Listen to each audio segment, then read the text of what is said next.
Jadi hari ini narasumber kita atau mentor kita adalah Mbak Jo atau yang lebih dikenal CHR. Waduh. Hari ini kita akan banyak belajar ya dari Mbak Jo. Mungkin sesuai dengan tema kita hari ini yaitu menjadi how to a high quality job seeker. Hari ini pematerinya adalah Mbak Jovita James yang terkenal sebagai praktisi HR dan seorang HR recruiter di startup company. Dan akan saya moderatori sepanjang nanti proses kita hari ini ya. Ini ada 24 orang. Mbak Juf mau dimulai sekarang atau bagaimana? Boleh, Mbak Lili. Oke, boleh. Kolom chat akan selalu kita nyalakan, gitu ya. Kalau teman-teman atau Bapak Ibu sekalian ada yang perlu ditanyakan, boleh langsung di chat di kolom chat. Tapi nanti sesinya kita akan bagi jadi dua, gitu ya. Pertama, sesi materi dulu dari Mbak Jovita, lalu nanti akan kita buka untuk sesi Q&A. Kita akan pilih pertanyaan-pertanyaan yang paling sering ditanyakan atau pertanyaan-pertanyaan yang sifatnya fundamental question gitu. Supaya nanti flow-nya juga lebih dapat dan materi-materinya lebih bermanfaat gitu. Jadi silakan Mbak Jo, kalau mau dimulai screen-nya bisa dipasang. Oke, siap. Kalau gitu, thank you banget Mbak Lili. Oke, ini aku langsung share screen aja ya. Oh iya, sebelumnya thank you banget buat teman-teman yang udah join. Welcome untuk acara hari ini. Nah, by the way, buat teman-teman mungkin yang masih belum kenal, perkenalkan guys, aku Jovita. Jadi biasanya mungkin teman-teman taunya dikenalnya dengan Cici HR gitu ya. Nah, by the way teman-teman yang udah join, gimana nih kabarnya kalian hari ini? Sehat? Oke. Nah, jadi sebelum kita mulai, aku akan ada minta bantuan teman-teman dulu untuk ngisi Mentimeter ya. Jadi aku pengen tahu nih, kira-kira teman-teman yang join hari ini mostly gimana sih? Apakah teman-teman fresh graduate atau teman-teman yang udah bekerja atau gimana gitu ya? Ini screen-nya udah kelihatan ya Mbak Lili ya? Udah kelihatan, udah masuk di tempat saya. Oke, kalau gitu. Nah, jadi buat teman-teman yang udah join, boleh langsung masuk ke www.menti.com. Jadi kalian mau dari HP boleh, dari laptop juga boleh. Langsung aja masuk ke www.menti.com. Terus masukin kodenya 1636254. 1636254. Nah, nanti teman-teman boleh tolong dijawab ya. Jadi teman-teman saat ini mesti status pekerjaannya seperti apa sih? Nah, ini ada yang udah jawab sudah bekerja. Oke, berarti sudah bekerja, cuman mungkin sekarang lagi open untuk nyari yang lain kayaknya ya. Lagi open untuk kesempatan karir yang lebih baik sepertinya kalau join webinar hari ini. Oke, ada yang kuliah. Oke. Teman-teman yang lain gimana? Oke, sudah bekerja. Ada yang tidak bekerja tapi bukan fresh graduate. Oke, mungkin saat ini sedang mencari jodoh ya. Semoga segera dapat jodoh yang terbaik. Nunggu dibajak Cici HR. Oke. Ya ampun, digombalin terus. Pepet terus. Oh ya, by the way teman-teman yang udah join ya, kalian misalkan mau join webinar ini sambil kalian makan, sambil kalian jangan sambil main Mobile Legends tapi ya. Nanti saya dicuekin. Oke, jadi nah kita lihat ya kalau so far ada 13 orang, 15 orang yang sudah ngisi, 7 diantaranya sudah bekerja. Oke, 6 yang tidak bekerja saat ini, ada 1 fresh graduate dan 1 orang yang masih kuliah sudah bekerja. Oke, kalau gitu. Nah, jadi mostly kurang lebih gambarannya yang sudah bekerja ya. Nah, oke, nggak apa-apa. Aku pengen tahu aja. Jadi nanti ketika aku sharing, mungkin bisa menyampaikan materinya juga lebih relate nih buat teman-teman kayak gitu. Oke, kita langsung lanjut ke pertanyaan selanjutnya. Masih di www.menti.com yang tadi. Jadi kalau misalkan kalian udah selesai ngisi yang pertama, kalian lanjut ke pertanyaan yang kedua. Kodenya masih sama juga, 1636254. Nah, teman-teman boleh tuliskan misalkan satu kata atau dua kata yang menjadi ekspektasi teman-teman untuk join webinar ini tuh apa sih?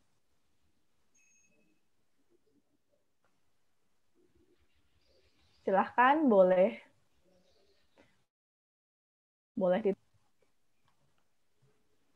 tambah wawasan. Oke, ada lagi teman-teman yang lain ekspektasinya gimana nih?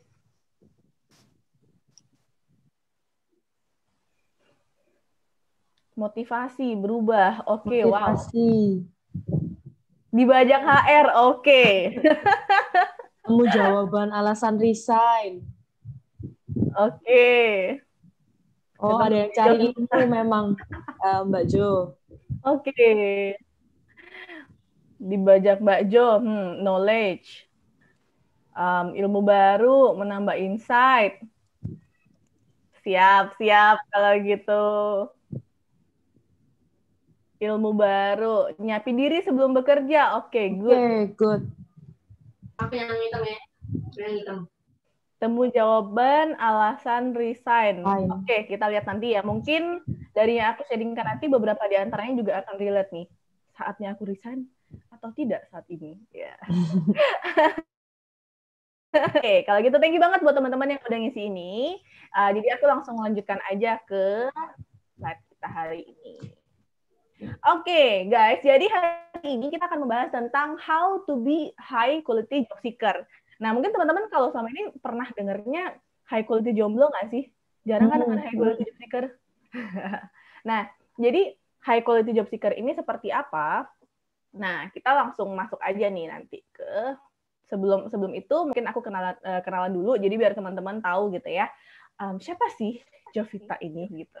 Nah, jadi perkenalkan guys, jadi aku Jovita James, dan kalau secara pendidikan dulunya ketika kuliah aku ngambil psikologi gitu di Surabaya, Universitas Surabaya atau Ubaya.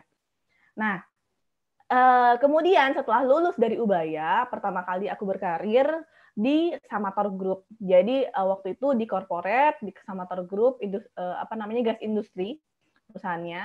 Nah, itu aku mulai karirnya sebagai rekrutmen staff gitu. Kemudian akhirnya puji Tuhan diberi kesempatan untuk mengembangkan karir juga di sana sebagai rekrutmen supervisor. Dan setelah itu sekitar 3 tahun akhirnya aku memutuskan untuk men-challenge diriku naik ke posisi yang lain, pindah ke posisi yang lain yang lebih luas daripada cakupan yang sebelumnya, tapi juga tetap handle rekrutmen juga gitu ya, di Bernopharm. Jadi Bernopharm ini perusahaan farmasi. Nah, ada sekitar 5 tahun nih totalnya dari Samator dan di Bernopharm berkarir di corporate gitu ya, di perusahaan yang udah sustain, perusahaan yang udah gede. Sampai akhirnya ada kesempatan untuk men-challenge lagi dengan hal baru di perusahaan startup gitu. Jadi mungkin teman-teman kalau misalkan tahu ya, startup sama corporate itu kan kayak perbedaannya beda banget gitu ya. Mulai dari proses hiringnya pun sebenarnya orang yang dicari di startup dengan di corporate itu belum tentu sama gitu. Beberapa hal di antaranya itu kadang kayak ada spesifikasi khusus yang dibutuhkan di startup. Nah, jadi nanti mungkin yang aku sharingkan adalah sesuatu yang general, yang sifatnya tidak hanya berlaku di corporate aja, tapi juga dari point of view startup company seperti itu. Tapi mungkin tidak spesifik ke sana, tapi kalau misalkan teman-teman mau sharing atau teman-teman mau nanya-nanya, juga boleh banget teman-teman nanya-nanya, boleh kontak di LinkedIn atau kontak di Instagram gitu. Kalau di Instagram Jovita James, kalau misalkan mau teman-teman pengen sharing, boleh langsung DM aja di Instagram. Untuk fast responnya mending di Instagram daripada LinkedIn. Oke. Nah, dan di luar itu pun aku punya beberapa aktivitas, kayak misalkan seringkali sharing juga di sosial media gitu ya. Dan juga tetap bantuin teman-teman untuk kalau bisa segera dapat kerja. Oke. Nah, jadi kurang lebih seperti itu. Kita langsung lanjut aja. Nah, ini mungkin teman-teman yang udah pernah join webinar-webinar aku sebelumnya juga tahu ya gimana nggak nyantai dan selengeannya aku kalau lagi webinar gitu. Pembahasannya biasanya agak-agak nyeleneh gitu ya. Nah, jadi teman-teman kalau kita coba menganalisa kembali gitu ya situasi saat ini, terutama teman-teman yang saat ini masih jomblo, pasti kalian sadar deh, jomblo tuh banyak, cowok jomblo banyak, cewek jomblo banyak, tapi kenapa dapat jodoh? Iya kan? Nah, buat teman-teman yang masih jomblo sekarang, ini adalah kesempatan kalian untuk mengembangkan diri, nggak cuma buat dapat kerjaan, tapi buat dapat jodoh juga. Oke? Jadi sekalian, kalian dapatnya 2 dalam satu kali webinar. Nah, maksudnya apa sih? Maksudnya adalah gini, banyak banget kalau misalkan kita kaitkan tadi yang aku bahas tentang jomblo itu dengan apa dunia pekerjaan, sebenarnya itu sangat-sangat relate guys. Jadi aku selalu menganalogikan job seeker itu sebagai jomblo yang sedang mencari pasangan. Jadi kayak job seeker yang sedang mencari pekerjaan gitu. Nah, banyak banget kan kayak sekarang kalau kita lihat tuh kayak job seeker banyak banget yang sulit untuk dapetin kerjaan.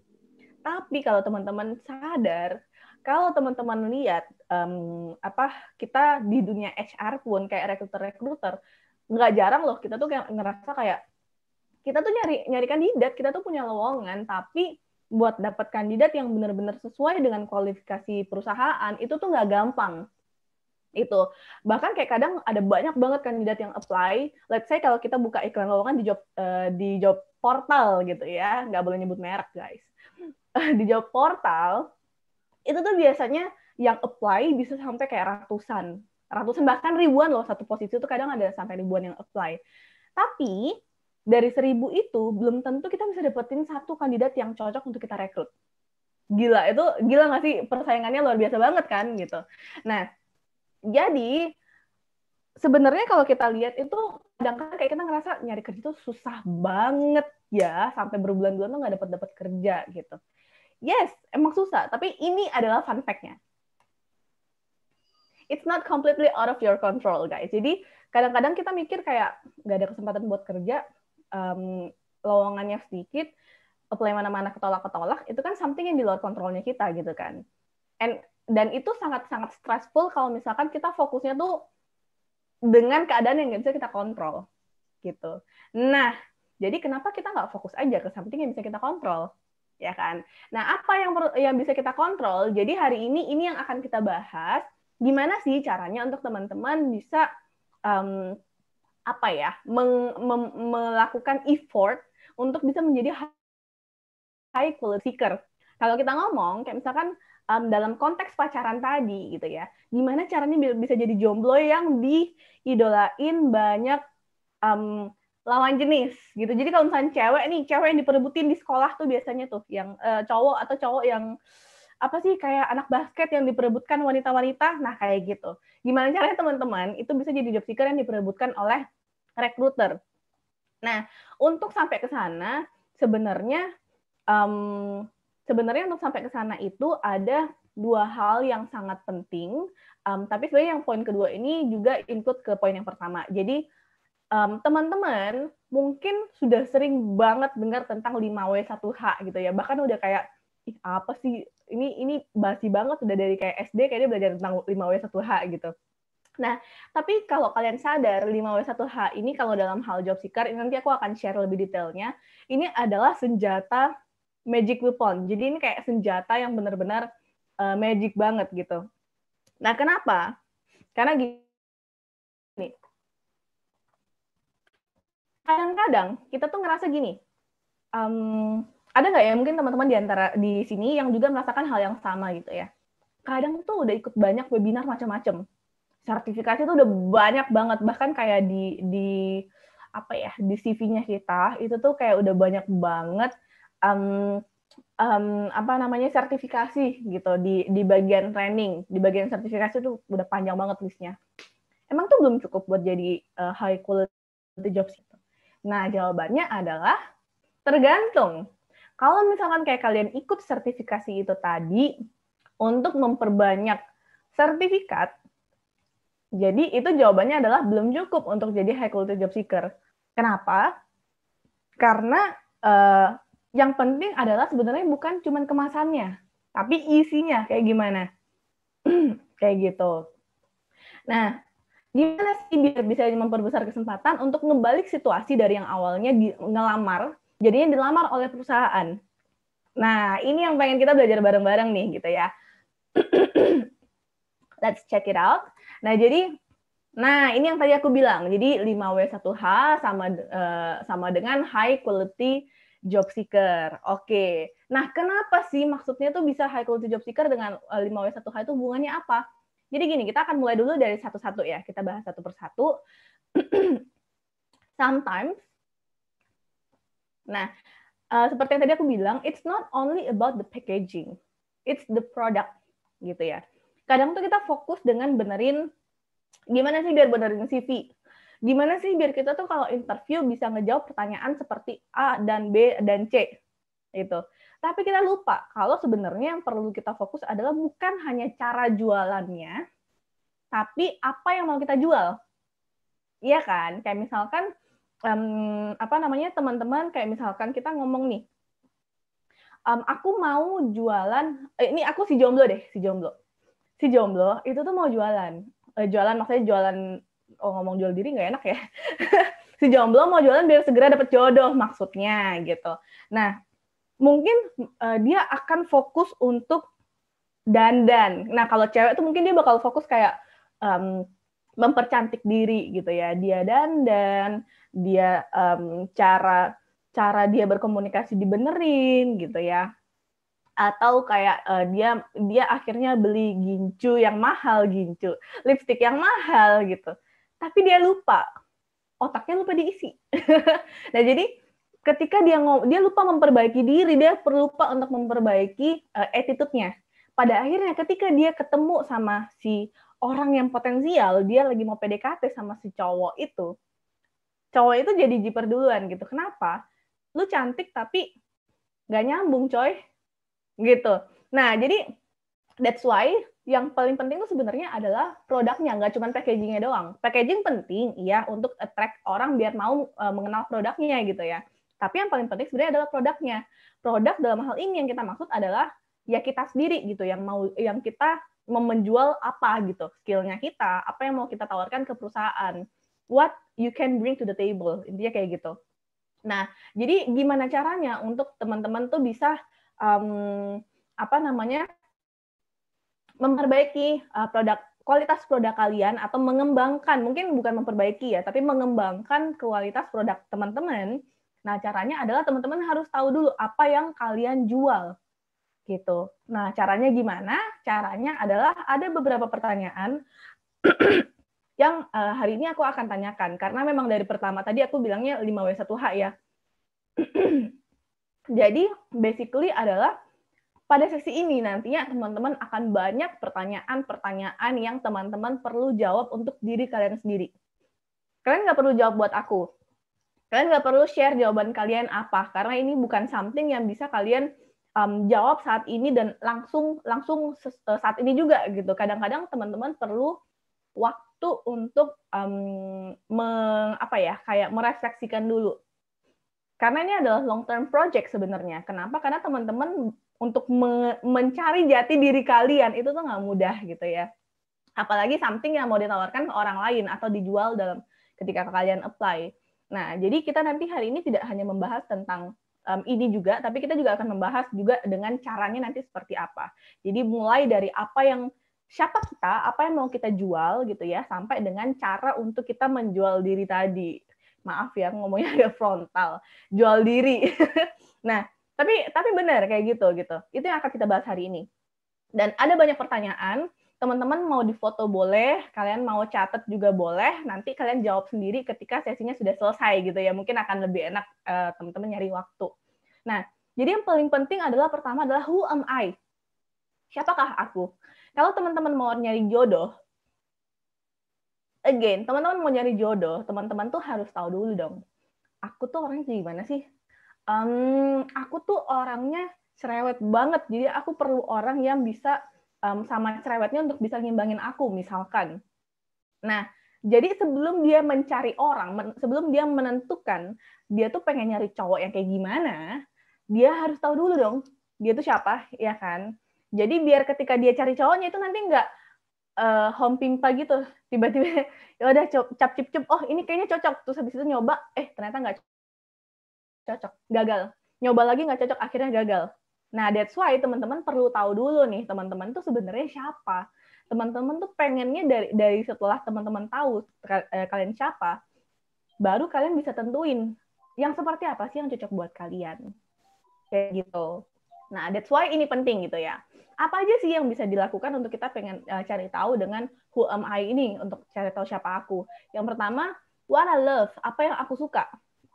Gitu, apa aja, every single thing yang kalian suka pas kalian lagi nganggur, pas kalian lagi kosong, pas kalian lagi bete dan kalian kalian melakukan itu berarti something yang mungkin kalian suka gitu ya. Yang kalian sering cari tahu di sosial media kalian atau di Google, di YouTube kalian, itu yang mungkin kalian suka. Apa yang kalian bisa? Yang kalian bisa itu kita nggak ngomong soal, tidak hanya ngomong soal kayak akademik ya. Jadi kayak apa yang kalian bisa tuh macam-macam banget guys. Kalian bisa nyanyi, kalian bisa bikin kue, kalian bisa masak.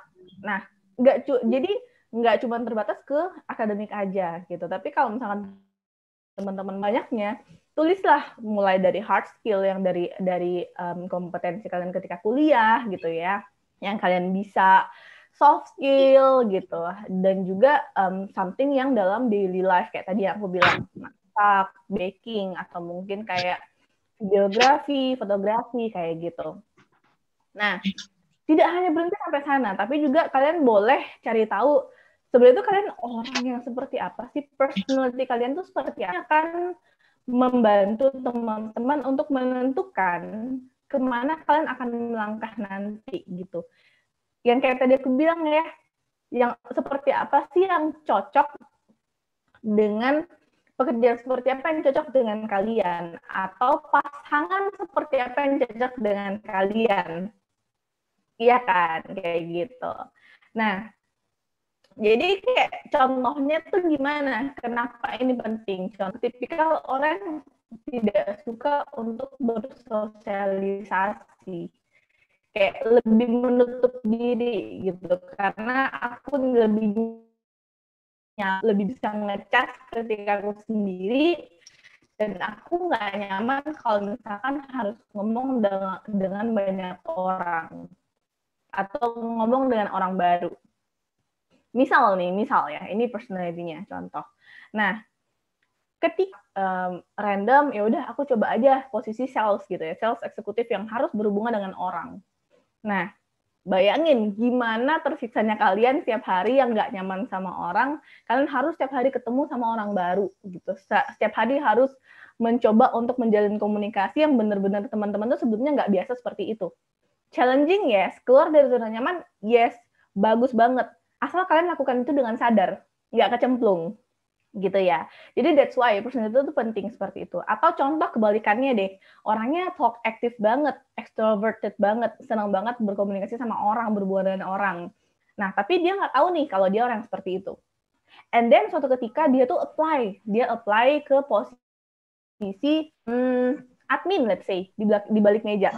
Bayangin dong gimana jenuhnya orang yang segitu aktif, kerjanya harus full di belakang meja, nggak berhubungan dengan, maksudnya kayak nggak banyak ngomong dengan orang, jadi bener-bener kayak dengan data aja gitu hidupnya. Jenuh banget kan pasti. Nah, kayak gitu. Jadi kalau kayak kita ngomong tadi soal pacaran pun sama, personality juga penting. Kenapa? Karena kalau misalkan teman-teman nyarinya random, terus ternyata nanti bener-bener sangat-sangat nggak cocok, teman-teman akan berakhir ke putus nyambung. Akhirnya teman-teman akan menggerus self confidence teman-teman sendiri gitu, kayak ngerasa aku nih sebenarnya cocoknya di mana sih, aku tuh salahnya apa sih, kenapa selalu gagal gitu. Dan itu yang akan menjadi apa ya, teman-teman, it's important to secure yourself dari sesuatu yang menggerus kepercayaan diri kalian gitu kan, kayak gitu. Nah, selain personality tadi, teman-teman juga boleh cari tahu tentang kelebihan kalian apa aja. Kelebihan ini apa aja boleh ya, tulisin aja semua kelebihan kalian. Misal kalian merasa aku ganteng, aku cantik, aku good looking gitu, it's okay, nggak apa-apa, tulis aja. Itu bisa jadi kesempatan untuk teman-teman kalau misalnya kalian mau jadi model, ya kan? Atau teman-teman mau berkarir di dunia entertain, atau teman-teman yang lain pun juga boleh banget gitu kalian tuliskan. Dan apa yang kira-kira perlu aku improve? Kalau tadi kan kelebihan, nah ini apa yang kira-kira perlu kalian improve? Dalam arti kasarnya adalah apa sih kelemahan kalian yang menurut kalian tuh masih perlu untuk teman-teman benahi gitu. Nah, ini yang perlu teman-teman tahu dulu untuk teman-teman bisa menjual diri kalian ke depannya. Nah, kita lanjut ya untuk pertanyaan kedua. Oh, Ini dulu deh. Can you imagine how would you sell a product that you didn't even know the quality? Bisa bayangin nggak kira-kira kalau misalnya kalian jual produk, tapi itu kalian nggak tahu kualitasnya seperti apa. Pertama, kalian pasti nggak pede dong buat jualan, ya kan? Sama, kalau kalian dalam konteks kerjaan, kalian nggak tahu kualitas diri kalian bakal nggak pede untuk jualan atau ketika kalian interview, gitu. Jadi, that's why it's important to know your quality atau the quality of your product, diri kamu sendiri, kayak gitu. Nah, lanjut ke pertanyaan selanjutnya, what's my goal? Tadi udah nentuin ya, udah cari tahu ya, aku orangnya seperti apa, gitu. Nah, kayak misalkan tadi, aku udah nentuin nih, aku adalah orang yang senang bersosialisasi, senang public speaking, aku senang menganalisa, senang dengan psikologi, gitu ya. Nah, what next? Selanjutnya adalah aku menentukan goalku seperti apa, gitu. Yang awalnya ini mungkin lebih ke karir, destinasi karir gitu ya. Jadi kalau kita ngomong soal GPS, contoh GPS, tadi itu kita menentukan posisi kita sekarang, gitu. Nah, what's my goal? Ini adalah teman-teman menentukan tujuan yang teman-teman pengen gapai atau destinasi kalian dalam GPS. That's your goal. Nah, caranya seperti apa? Mungkin ada beberapa teman-teman juga yang kalau kayak ditanyain, ya udahlah, pokoknya aku apply dulu aja. Kesempatan yang ada apa, it's okay. Nggak apa-apa kalau teman-teman memang butuh kerjaan, teman-teman butuh finance gitu ya, untuk finansial, nggak apa-apa. Tapi kalau misalkan kalian masih bisa melakukan itu dengan something yang pas, itu akan lebih secure untuk teman-teman ketolak berkali-kali atau massive rejection gitu. Nah, what's my goal tadi? Apa sih yang teman-teman mau? Kalau kayak misalkan dengan karakteristik aku tadi atau apa yang aku bisa gitu ya, aku bisa interview, aku bisa psikotes, misalkan melakukan psikotes, aku bisa misalkan aku bisa pokoknya something, aku punya skill-skill yang terkait dengan HR gitu ya, rekrutmen khususnya. Nah, goalku adalah aku mau apa? Posisi seperti apa yang aku inginkan gitu. Kita ngomong tentang ketika teman-teman udah tahu, terus teman-teman pas mau apply kerjaan nih, teman-teman mau cari posisi yang seperti apa. Kalian akan search job title apa untuk teman-teman apply. Ini yang aku maksud dengan what's my goal. Gitu. Nah, jadi kayak misalkan tadi dengan teman-teman udah tahu apa yang bisa kalian jual, at least untuk menentukan goal kalian ini mungkin akan lebih mudah gitu. Kenapa? Karena kalian udah tahu nih kira-kira posisi apa yang cocok untuk orang yang punya kualitas seperti saya. Kayak gitu. Nah, tadi kita ngomong soal high quality job seeker gitu ya. High quality job seeker itu adalah juga orang yang tidak hanya punya kualitas, tapi dia tahu apa yang dia punya. Gitu. Dia tahu sejauh mana kualitasnya dia. Nah, tadi what I want gitu ya. Apa kerjaan yang kalian pengen, karir goal-nya kalian apa gitu. Apa sih yang bikin kalian tuh pengen ada di posisi ini? Di posisi yang kalian tuju ini, karir rencana kalian ke depan memang seperti apa? Oke, mungkin itu agak terlalu panjang ya, karena kita tarik sampai beberapa tahun ke depan. But at least kalian tahu kenapa kalian milih kerjaan ini. Gitu. Nah, setelah kalian tahu nih apa yang kalian pilih, itu akan mempermudah kalian untuk bisa cari tahu apa sih yang dibutuhkan untuk posisi ini. Gitu. Nah, apa yang dibutuhkan posisi ini untuk membantu teman-teman bisa mengisi gap-nya. Jadi misalkan contoh kayak aku tadi di HR gitu ya. Aku pengen apply ke posisi industrial relation di HR. Nah, apa yang aku punya nih untuk bisa aku jual untuk posisi ini gitu, yang relate dengan kualifikasi si posisi ini. Nah, kalau misalkan ternyata ada hal yang aku nggak bisa, aku masih kurang gitu ya, what I need to improve to reach this goal. Aku ternyata, aku masih belum kuat nih di legalnya atau undang-undang ketenagakerjaannya gitu. Nah, dan itu yang harus aku improve, area yang aku harus improve. And same goes to kalian semua gitu, sama kita semua. Apa sih kira-kira yang perlu kita improve untuk mencapai itu? Kenapa? Karena kalau kita ngomong soal kita apply kerjaan, kita ngomongnya adalah kita ini berusaha untuk memenuhi requirement dari iklan lowongan yang kita tuju. Jadi kalau iklan lowongan yang kita tuju ini kualifikasinya ABCD, ya berarti aku harus bisa membuktikan ke mereka kalau aku punya kualitas ABCD kayak gitu. Nah, dan kita nggak bisa dong nuntut mereka untuk kamu harus terima aku apa adanya gitu. Aku udah apply, masa kamu nggak terima sih? Nah, itu kan sama aja kayak pemaksaan, coy, gitu. Sama kayak orang lagi PDKT lah. Kalian tahu kalian orang seperti ini. Kalian tahu si Bambang ini adalah si calon, si gebetan aku gitu ya, si Bambang.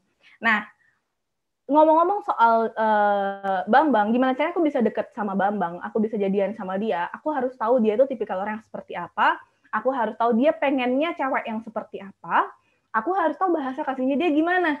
Jadi kalau misalnya aku udah tahu dia sukanya seperti apa dan bahasa kasihnya seperti apa, it's easier untuk aku bisa deketin dia gitu, karena aku tahu kebutuhan dia dan aku bisa menjadi jawaban dari doanya dia, jawaban dari doanya dia, jawaban dari apa yang dia butuhkan kayak gitu.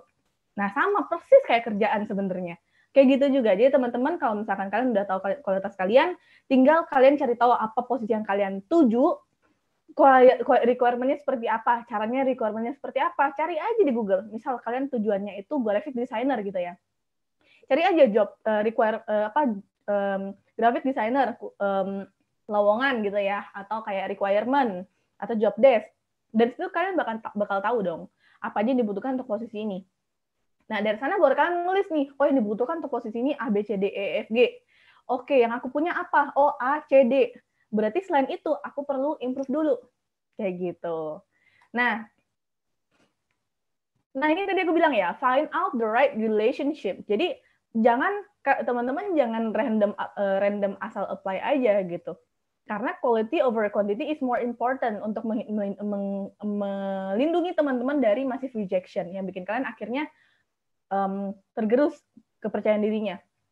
Aku pernah satu kali interview orang, aku nanya as simple as, coba dong kenalin dirimu, kamu orangnya seperti apa sih, what kind of person you are, gitu. Pas dijawab, oke, saya Jovita, saya kuliah di sini, jurusan ini,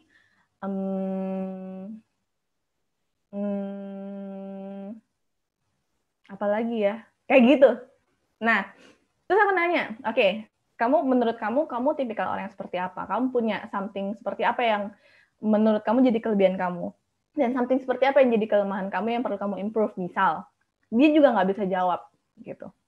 Setelah ngomong panjang lebar, ternyata dia nggak bisa jawab gitu kan. Terus akhirnya aku ngajak ngomongnya santai tentang gimana sekarang dia aktivitasnya apa aja, terus dia kerjanya sekarang dia apply-nya kemana aja gitu, posisi apa gitu kan, yang ringan-ringan.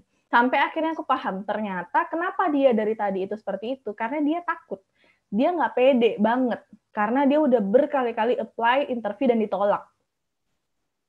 Dan dia lupa kalau ketika kita lari terus pas lututnya lagi luka, itu nggak bakal efektif. Gitu, justru bakal bikin tumbang tengah jalan.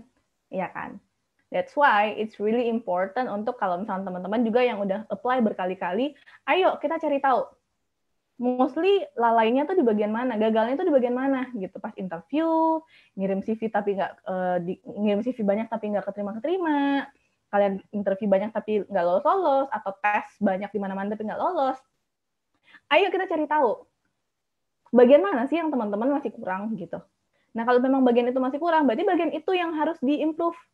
Kenapa? Karena bagi masing-masing step itu pendekatannya bakal beda-beda gitu. Untuk bagian area yang perlu di-improve itu bakal beda-beda, tergantung dari bagian mana kalian nggak lolos, kayak gitu. Dan it's important untuk kalian heal dulu, berbenah diri dulu, gitu. Baru teman-teman lanjut untuk fight lagi, kayak gitu. Nah, kita lanjut ya. Why you do what you do? Wah, makin lama makin pertanyaannya makin berat nih kayaknya ya. Itu sama kayak kalau misalnya orang pacaran tuh kadang ditanyain, kenapa sih kamu bisa jatuh cinta sama aku gitu. Itu pertanyaan yang menjebak nggak sih? Mungkin yang cowok-cowok tuh tahu biasanya. Ini pertanyaan yang menjebak. Kalau cewek udah mulai nanya seperti ini, itu berarti kalian ada dalam situasi yang tidak aman, guys. Nah, why you do what you do? Kalau misalkan teman-teman pernah denger ya, kita Simon Sinek ngomongnya start with why. Gitu. Teman-teman harus tahu kenapa kalian memulai teman-teman, kenapa kalian memulai apa yang kalian lakukan gitu. Nah, kenapa ini penting? Karena gini, kadang-kadang itu kita harus tahu tujuannya kita apa. Jadi ketika ada something, ada hujan, ada polusi tidur, ada jalan berlubang. Kalau kita tahu kita tujuannya mau ke sana itu buat apa?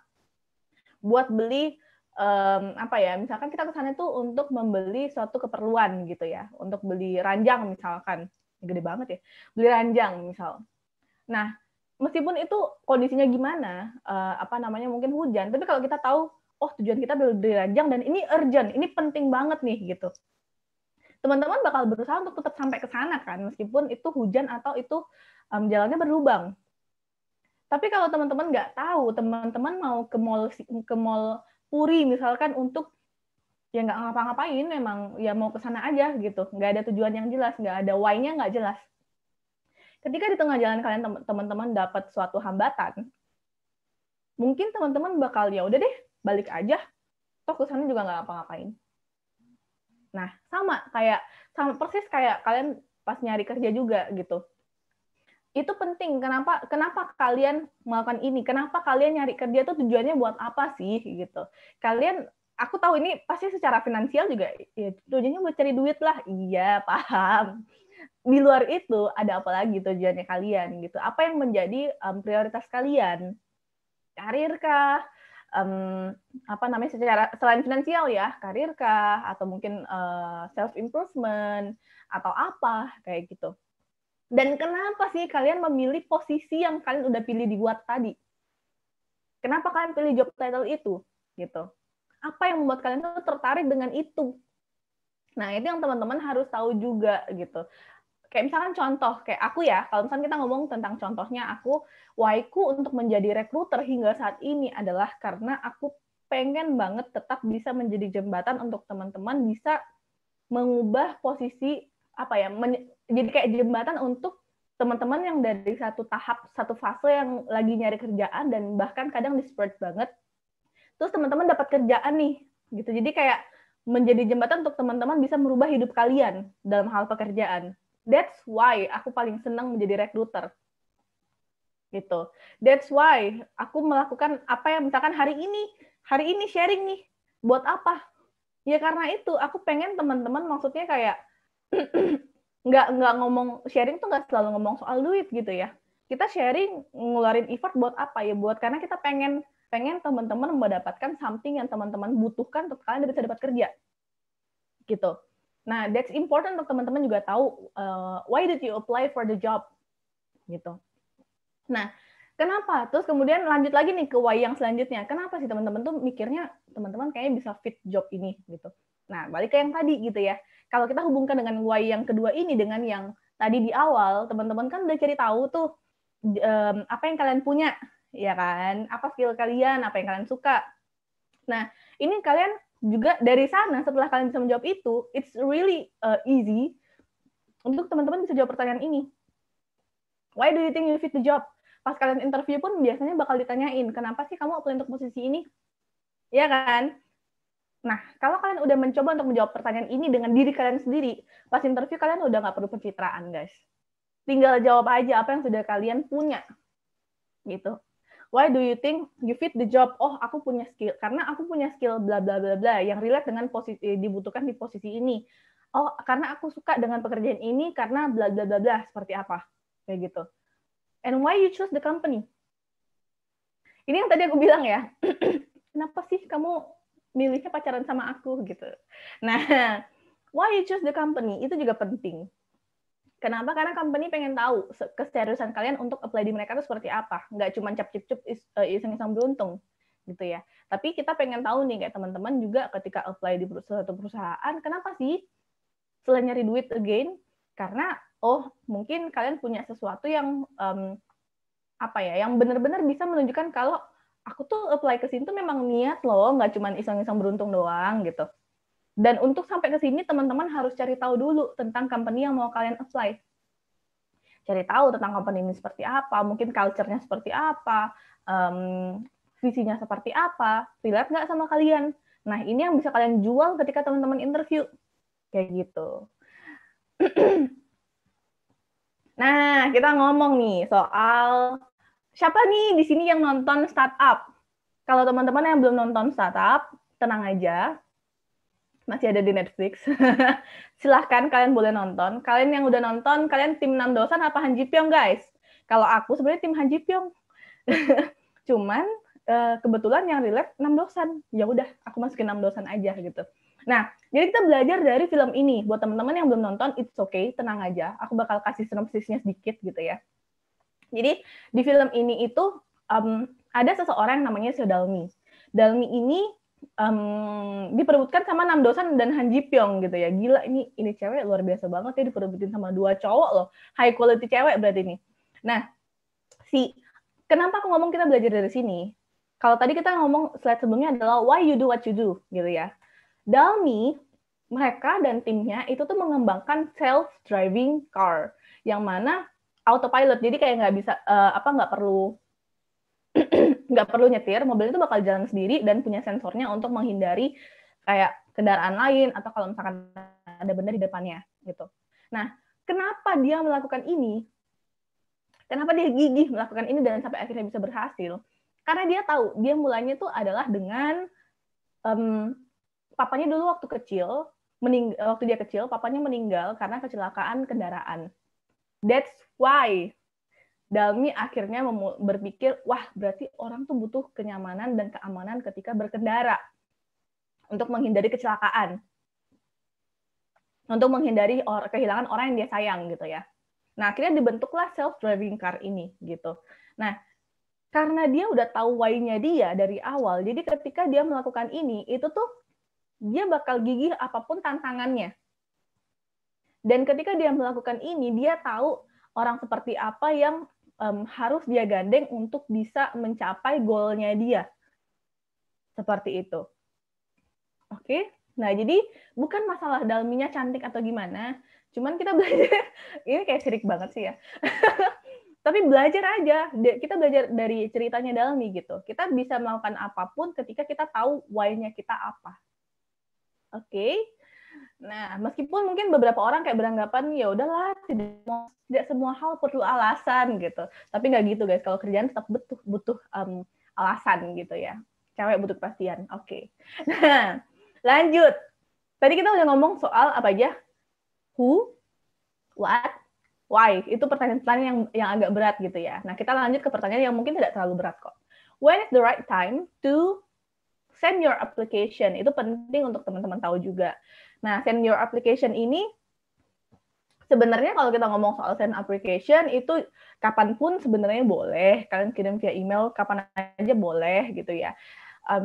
Cuman mungkin beberapa orang kayak beberapa rekruter sih, nggak semua rekruter, tapi beberapa rekruter merasa akan lebih efektif kalian kirimnya di jam kerja karena email kalian masuk pas mereka lagi ngecek-ngecek email. Jadi bakal kelihatan langsung di atas gitu. Kecuali kalau misalkan rekruternya membuka dari bawah kayak online shop. Nah, oke. Itu berarti kalian harus apply-nya awal-awal banget, udah kayak flash sale gitu kan. Nah, kalian harus tahu kapan kalian perlu mengirimkan lamaran kalian. Waktu yang tepat gitu ya. Yang kedua, kalian juga harus tahu nih waktu yang tepat untuk menanyakan tentang salary dan benefit. Jangan sampai bukan jangan sampai. Ada beberapa orang mungkin yang kayak it's okay, kalian dari pertama kali banget apply, kita langsung ngomong soal gaji, no problem gitu. Tapi pada kenyataannya tidak semua rekruter nyaman dengan cara seperti itu.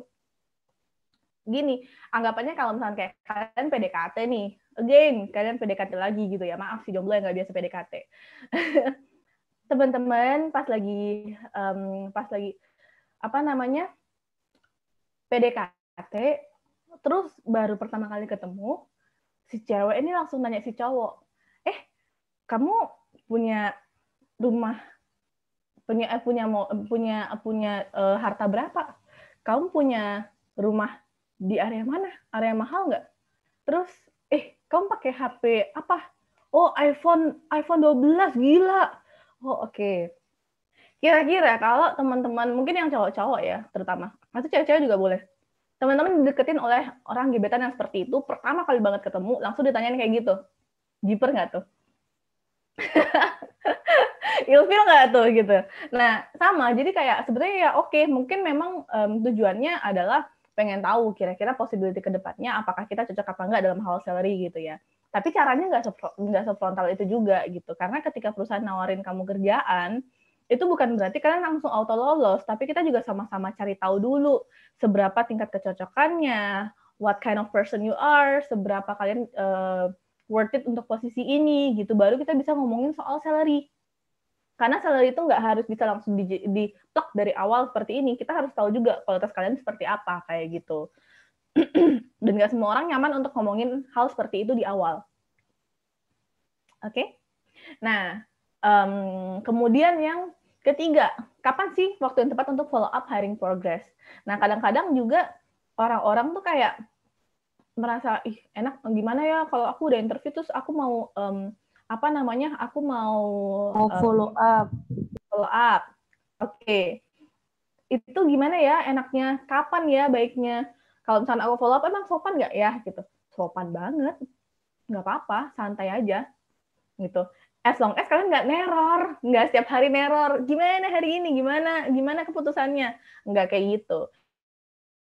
At least dengan cara yang kurang ya sopan lah intinya gitu ya. Gimana? Kapan waktu yang tepat untuk follow up? Mungkin sekitar 1 minggu atau 2 minggu. Biasanya mungkin kayak rekruter ada nyampein ya, boleh tunggu sampai hari apa kayak gitu. Atau teman-teman pas interview boleh nanya juga kapan kira-kira bisa dapat informasi selanjutnya. Nah, kalian note tuh waktu yang disebutkan rekruter kapan. Di hari itu kalau belum dikabarin, baru teman-teman boleh coba mulai follow up. Apakah sudah ada keputusan atau seperti apa? Ya nanti caranya macam-macam lah ya gitu. Aja untuk cara ngomongnya. Nah, itu kurang lebih gambarannya untuk when. Nah, selanjutnya adalah where to reach your goal. Jadi, ini kita ngomong soal where to reach-nya ini nggak cuma tentang di mana kita bisa nemuin pekerjaan kita gitu ya. Di mana, apakah di LinkedIn, apakah di job portal tertentu yang mungkin memang lebih banyak posisi-posisi yang seperti itu, atau mungkin di sosial media, di Instagram, bisa jadi loh. Gitu. Nah, tapi nggak ngomong soal itu aja, tapi juga ngomong di mana kita bisa ngembangin diri kita untuk bisa fill the gap tadi, untuk bisa sampai ke requirement yang dibutuhkan oleh perusahaan itu. Kayak gitu. Nah, kita udah ngomong 5W. Oke, jadi congratulations guys, you're halfway there. Kalian udah di setengah jalan gitu ya. Kalian tadi udah jawab pertanyaan-pertanyaan itu yang di awal 5W tadi. Itu at least sudah teman-teman sudah jadinya tahu nih posisi kalian sekarang tuh ada di mana gitu. Tinggal teman-teman mencari tahu gimana sih caranya untuk bisa sampai ke sana. Jalurnya seperti apa? Kayak gitu. Nah, jalurnya ini yang akan aku sharekan gitu ya. Jadi kalau kita ngomong soal rekrutmen, hiring, itu kan jalurnya ada beberapa ya. Maksudnya tahapan. Pertama, kirim CV dulu, ya kan? Setelah kirim CV, kalau lolos, interview. Nah, ada beberapa tahap seperti itu. Jadi ini akan kita bahas. Nah, yang pertama, ngomong-ngomong soal CV. Mungkin kalau CV ini udah banyak banget juga yang sharing ya. Tapi di sini mungkin aku nggak akan sharing detail banget, karena waktunya pasti nggak bakal cukup kalau sharing sedetail itu. Cuman, yang aku pengen sharingkan adalah prinsip dari CV ini seperti apa gitu. CV harus cantik secara desain, yes. Karena kalau misalkan nggak cantik, orang-orang nggak bakal tertarik dong untuk lihat CV kalian gitu ya. Percuma kalau misalkan ada si jomblo, ganteng, tapi bukan ganteng, si jomblo pinter, terus kemudian juga personalnya bagus banget, baik banget, tapi dia nggak bisa menyampaikan kualitas dia dengan baik, gitu. Penampilannya bener-bener kayak urakan banget. Mungkin orang-orang akan tidak, ada yang tertarik, tapi mungkin orang-orang bakal kayak tidak banyak orang yang bisa melihat kualitasnya dia langsung, gitu. Jadi that's why penampilan itu juga tetap penting. CV itu desain juga tetap penting, gitu ya. Nah, kita ngomong soal CV tadi. Sebenarnya kalau kita ngomong soal CV, yang penting adalah kontennya. Itu ya. Selain desain, yang penting adalah kontennya. CV ini harus bisa menjadi jawaban dari requirement yang dibutuhkan oleh posisi yang mau kalian apply. Harus menjadi jawaban dari requirement dari posisi yang mau kalian apply. Gitu. Jadi, masing-masing perusahaan itu pasti punya kualifikasi yang beda-beda, ya kan? Nah, jadi berarti CV kalian juga kalau bisa jangan dibuat satu CV untuk semua, tapi dibuat personalized sesuai dengan posisi yang mau kalian apply gitu. Jadi CV itu nggak, kalau kita ngomong kayak satu CV untuk semua, mungkin bisa, tapi efektif apa enggaknya, I don't know, gitu. Akan lebih baik ketika teman-teman bisa membuat itu sesuai dengan posisi yang kalian apply. Karena gini, kayak tadi aku bilang, bahasa kasih si A, si B, dan si C itu beda-beda. Jadi kalau misalnya kita mau PDKT sama si A, mungkin caranya ngasihnya gift, hadiah. Kalau mau PDKT sama si B, itu tuh harusnya ngasihnya act of service, gitu. Kalau sama si C, quality time. Berarti caranya beda-beda kan pendekatannya. Sama, CV juga gitu. Jadi teman-teman bikinlah CV sesuai dengan requirement yang posisi yang dituju. Nah, yang paling penting adalah jadi di bagian highlight yang kalian perlu perhatikan adalah highlight pengalaman kalian, skill kalian, training atau achievement kalian yang relate dengan posisi yang kalian tuju. Gitu. Kenapa? Karena it's important untuk bisa menunjukkan nuansa atau khasnya kalian tuh di mana di CV kalian gitu. Misal nih contoh terutama untuk yang biasanya pengalamannya tuh nggak relate. Maksudnya yang beda-beda semua pengalamannya tuh bidangnya nggak konsisten gitu ya. Mungkin contoh nih, aku punya pengalaman sebelumnya di warehouse gitu. Punya pengalaman di bukan QC deh, di graphic designer, punya pengalaman di HR. Habis ini aku tuh mau apply kemana? Gitu. Oh, aku akhirnya memilih untuk fokus apply-nya ke posisi yang di HR. Berarti CV-ku itu tuh harus kelihatan HR banget. Caranya gimana? Meskipun pengalaman teman-teman cuma HR satu kali dan yang lain tuh beda-beda, berarti pengalaman kalian yang di HR itu harus dijelasin lebih detail. Oke, pengalaman kalian di HR itu perlu dijelasin lebih detail. Skill kalian sebisa mungkin lebih banyak hal-hal yang terkait dengan HR yang dibutuhkan oleh sesuai dengan requirement tadi yang kalian apply. Gitu. Training kalian juga sebisa mungkin berbau HR. Jadi ketika teman-teman mereka lihat CV kalian, rekruter lihat, oh ini orang yang aku butuhkan nih, gitu. Meskipun memang dia beda-beda pengalamannya, tapi kelihatan kalau ini orang tuh niatnya memang di HR. Gitu. Ya, that's why it's important untuk bisa kayak meng-highlight something yang relevan dengan posisi yang kalian tuju. Dan juga di bagian biasanya kan bagian atas di bawah foto atau bagian atas CV itu ada kayak summary gitu ya atau objektifnya kalian di highlightnya kalian gitu. Nah di situ juga teman-teman boleh tuliskan kalian ini pengalaman kalian secara gambaran besar seperti apa, posisi yang kalian tuju seperti apa, skill yang kalian punya untuk di situ seperti apa dan goal kalian apa. Kenapa? Karena itu akan membantu orang yang melihat CV kalian itu dari pertama aja, dari summary aja udah tahu kurang lebih kalian tuh orang yang seperti apa dan kalian pengennya apa. Gitu. Jadi terkesan kalian apply itu nggak asal apply, tapi kalian tahu apa yang kalian lakukan. Why you do what you do tadi. Gitu. Nah sebenarnya jadi kalau kita ngomong soal CV ini, as simple as gimana caranya untuk teman-teman itu menyambungkan titik antara apa yang kalian punya di masa lalu dan apa yang kalian lakukan di saat ini. Yang masa lalu berarti pengalaman gitu ya, atau kayak yang lain-lain lah. Apa yang kalian punya saat ini, misalkan kalian ikut training apa, kalian punya skill apa, yang menjadi modal kalian untuk bisa punya skill sesuai dengan posisi yang kalian tuju in the future. Jadi connect the dot antara past, current, future. Kayak gitu. That's important untuk ada di CV kalian. Nah, yang kedua adalah proper way to send your love letter. Surat cinta nih, surat cinta. Kan CV kalian itu surat cinta, guys. Nah, gimana? Kalau misalnya kalian udah punya CV yang baik, tapi ternyata gagal terus ketika kalian kirim. Why? Bisa jadi ternyata tuh gagalnya karena ada beberapa hal yang simple-simple, receh-receh, tapi ternyata tuh impactful ke hidup kalian. Akhirnya nggak jadi kepanggil-panggil kerjaan. Kenapa? Karena kadang sering banget aku kayak pas adain webinar, kirim invitation ke email mereka. Emailnya tuh banyak yang beda, yang salah gitu. Banyak yang pada akhirnya emailnya nggak sampai karena salah. Dan bayangin juga kalau misalkan teman-teman punya CV udah bagus-bagus, udah tapi pas mau dikontak nggak bisa. Gitu.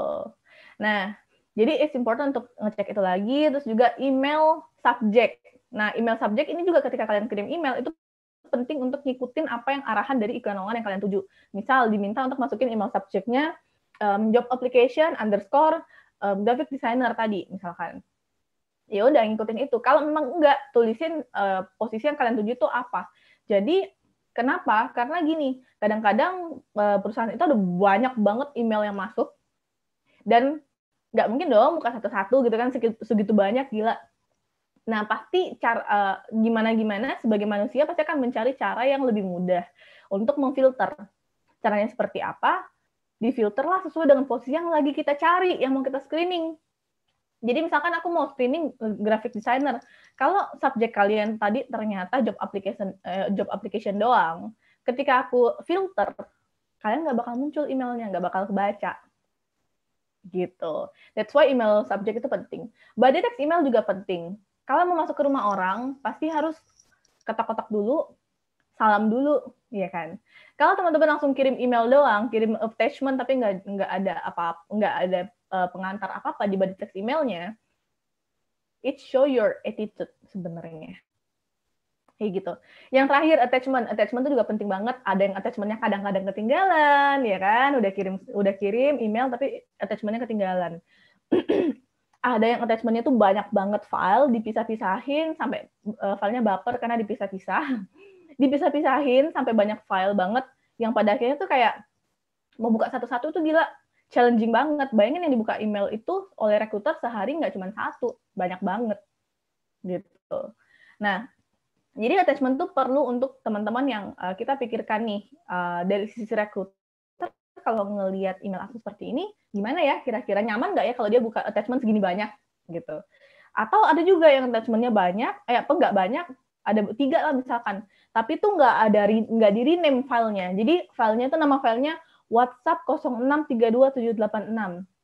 Nah, jadi recruiter pas buka yang kayak gini, aku kalau buka yang kayak gini-gini, itu kayak iseng-iseng beruntung, tebak-tebakan. Buka file 1. Wah, oh ternyata CV. Oke. Buka file kedua. Oh, ternyata KTP. Buka file ketiga. Ternyata sertifikat. Itu gimana ya? Maksudnya nggak apa-apa sih sebenarnya. Cuman dibayangin aja kalau teman-teman buka, ketika teman-teman ngirim file, it's important untuk ngasih rename yang tepat, yang menggambarkan file yang kalian kirim itu apa, gitu. Nah, yang terakhir, nail the interview. Nail the interview yang pertama, harus stalking dulu dong gunakan skill stalking kalian. Pas kalian mau interview di perusahaan A, sama kayak kalian mau PDKT sama si jangan Bambang lagi, Maimunah lah. Kalau kalian PDKT sama si Maimunah gitu ya, pasti teman-teman bakal pengen cari tahu dulu dong tentang di Instagramnya dia. Oh, Maimunah ini orangnya ternyata kayak gini. Oh, Maimunah ternyata sukanya kayak gini, gitu. Oh, ternyata Maimunah adalah manusia yang seperti ini. Nah, akhirnya itu akan membantu teman-teman untuk ketika kalian udah ketemu sama si Maimunah, kalian PDKT, company yang kalian apply, pas kalian ketemu, kalian udah lebih mudah gitu. Contoh lagi, kalian apply marketing suatu perusahaan tobacco, rokok. Kalian nggak pernah kerja di perusahaan rokok. Kalian nggak tahu perusahaan apa gitu ya. Bahkan kalian nggak tahu perusahaan ini bahkan marketnya kemana, perusahaan seperti apa, gimana caranya dia bisa jawab pertanyaan itu, ya kan? Nggak bisa nyambung, coy. Kayak gitu. Nah, yang kedua, make friends with the question. Jadi kalian cari tahu nih pertanyaan-pertanyaan yang sering kali muncul di interview, itu bukan berarti kalian menghafalkan jawaban yang baik, Tapi cari tahu tujuan dari pertanyaan yang ditanyakan buat apa. Kalau teman-teman mungkin pengen tahu lebih detail di YouTube, di YouTube-nya Interview Hacks by hashtag CCHR, itu aku ada jelasin lebih detail. Jadi make friends with the question, bukan menghafalkan jawaban yang baik, tapi tahu tujuan dari pertanyaan ini apa. Dan kalian bisa mencari jawaban yang benar-benar menggambarkan diri kalian, nggak pencitraan gitu. Nah, kenapa tadi aku bilang jangan pencitraan? Karena gini, kalau kalian PDKT sama Maimunah, di awal Maimunah baik, tapi lama-lama Maimunahnya akhirnya keluar sifat aslinya, kira-kira si Bambang ini bakal tetap stay sama Maimunah nggak kalau dia udah tahu Maimunah ternyata beda banget sama orang yang di awal? Bisa jadi diputusin si Maimunah, ya kan? Atau at least kecewa si Bambang. Sama, kayak kalian juga kerja kalau di awal kalian fokusnya pokoknya bisa lolos interview dulu aja. Ya udah pencitraan dulu aja, jawab sesuai dengan yang pengen didengerin oleh recruiter. Pas kalian udah lolos, kalian probation 3 bulan, belum tentu kalian lolos probation. Karena selama 3 bulan kelihatan ternyata you're not the person yang kalian tunjukin ketika kalian interview. Gitu. Atau kebalikannya, kalian punya kualitas yang baik, tapi kalian nggak tahu cara menjawab, kalian tidak tahu diri kalian dan kalian nggak tahu gimana cara untuk mendeliver itu. Pada akhirnya kalian udah interview nih, kalian sesuai kualifikasi sebenarnya, tapi cara kalian menyampaikan kurang baik, akhirnya nggak lolos gitu. Nah, jadi it's important juga untuk tadi delivering your 5W1H, yang tadi aku pertanyaan di awal gitu ya, penting untuk menyampaikan itu. Jadi tekankan pada skill-skill apa atau pengalaman apa yang relate dengan posisi yang kalian tuju, juga instead of menjelaskan something yang sangat tidak relevan dengan posisi yang kalian tuju. Kalau fresh graduate mungkin ya nggak apa-apa, kalian boleh jelasin apa aja yang kalian punya experience-nya karena memang belum pernah bekerja, tapi cobalah untuk cari tahu something yang mungkin lebih relate atau transferable skill yang bisa ditransfer ke posisi yang kalian tuju gitu. Nah, yang terakhir adalah gila, tak terasa kita udah sejam, guys. Kita udah sejam bersama. Nah, kita lanjut ya. Ini slide how yang terakhir. Nah, jadi kita ngomong soal self-development. Sometimes, kadang ada beberapa teman-teman itu yang merasa kayak, aku nih udah punya career gap berapa bulan karena kena layoff pas corona, pas COVID. Akhirnya aku ada kosong nih gapnya. Kadang-kadang kalau semakin besar gapnya, itu tuh semakin susah buat dapat kerja. Yes, kadang-kadang seperti itu.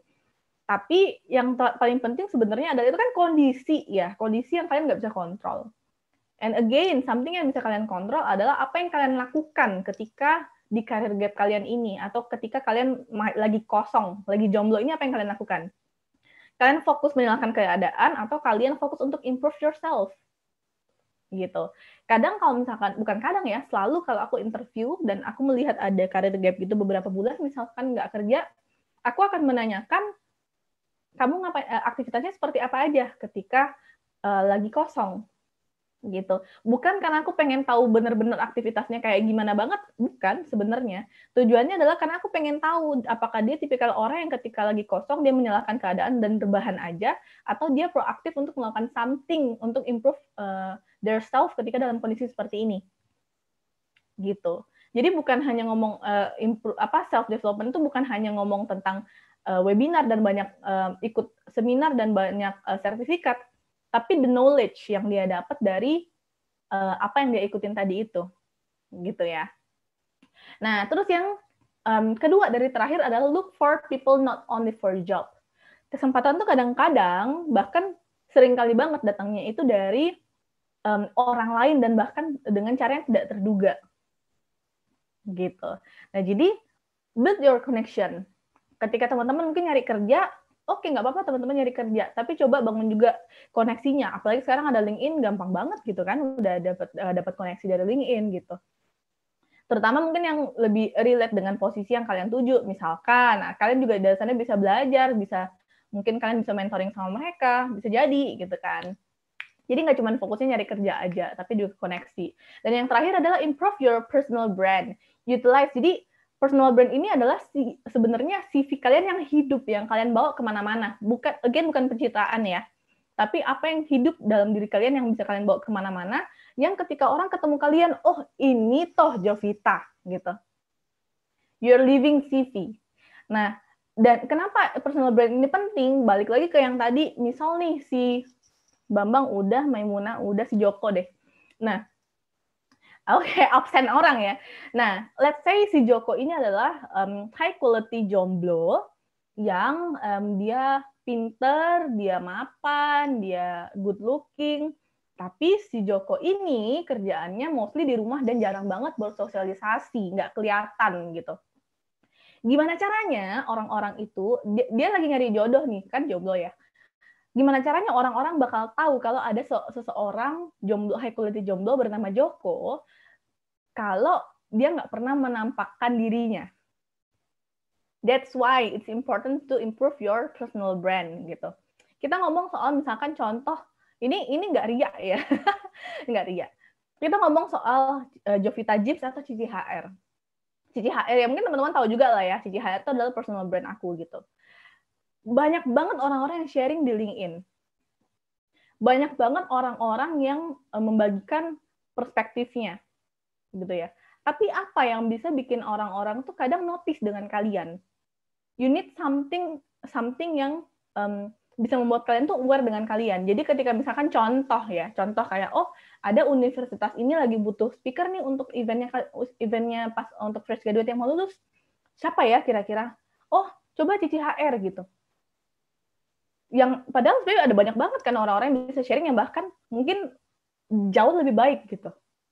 Kayak misalkan again soal Cici HR itu bukan terkenal karena dia pinter. Bukan orang-orang kenal karena dia pinter. Tapi karena bukan sharing karena dia pinter, bukan diundang ke acara karena dia pinter, tapi karena orang tahu kalau Cici HR ini ada. Gitu.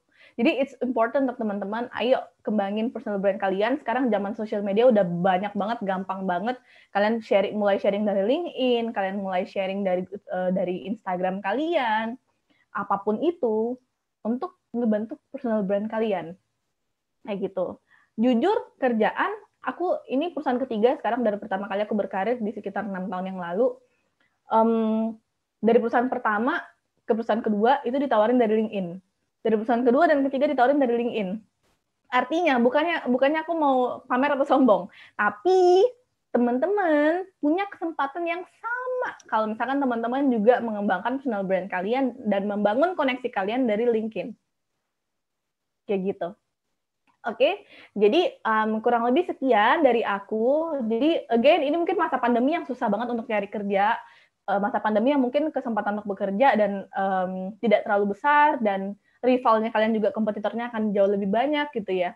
Tapi it's not about how the world has changed gitu. It's you how to dealing with the change. Gimana teman-teman bisa ngikutin apa yang gimana teman-teman bisa menjadi bersinar di antara sekian banyak job seeker yang lagi nyari kerja. Kayak gitu. Oke, sekian dari aku. Thank you.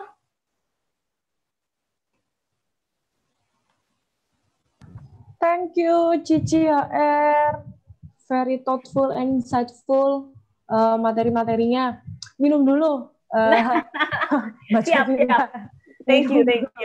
Nanti seret. Oke, sekarang kita buka untuk Q&A ya. Teman-teman, kalau ada yang mau langsung tanya nih ke Cici HR, ke Mbak Jo, boleh dinyalakan kameranya, dinyalakan speakernya, langsung tanya aja nggak apa-apa. Kita buka dulu untuk dua pertanyaan dulu. Kalau misalkan ada yang mau disampaikan juga boleh. Silakan teman-teman yang lain. Adakah yang mau sharing? Sharing boleh, tanya boleh ya, Ci ya.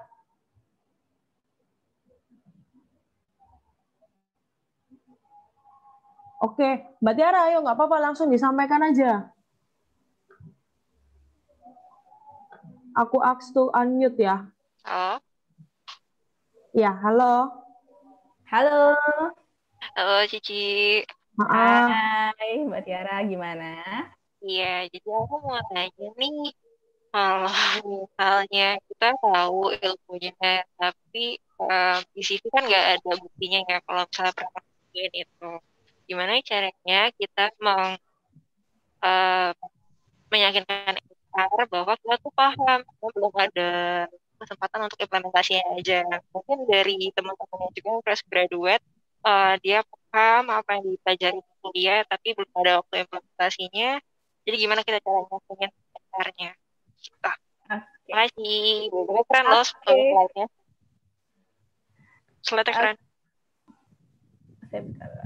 Oke, thank you Mbak Tiara buat pertanyaannya. Nah, mungkin aku akan share dari perspektif aku sebagai HR gitu ya. Tapi kalau teman-teman nanti ternyata yang lain ada mungkin orang yang mengalami ini dan sudah berhasil untuk membuktikan gitu, boleh banget teman-teman juga share pengalaman kalian gitu ya. Nah, kalau dari perspektif aku sendiri, gimana caranya untuk nunjukin nih bukti atas apa yang kalian punya itu tadi gitu ya, pembuktian ke HR. Di webinar-webinar sebelum-sebelumnya aku pernah sharing juga tentang strategi free trial until full subscription.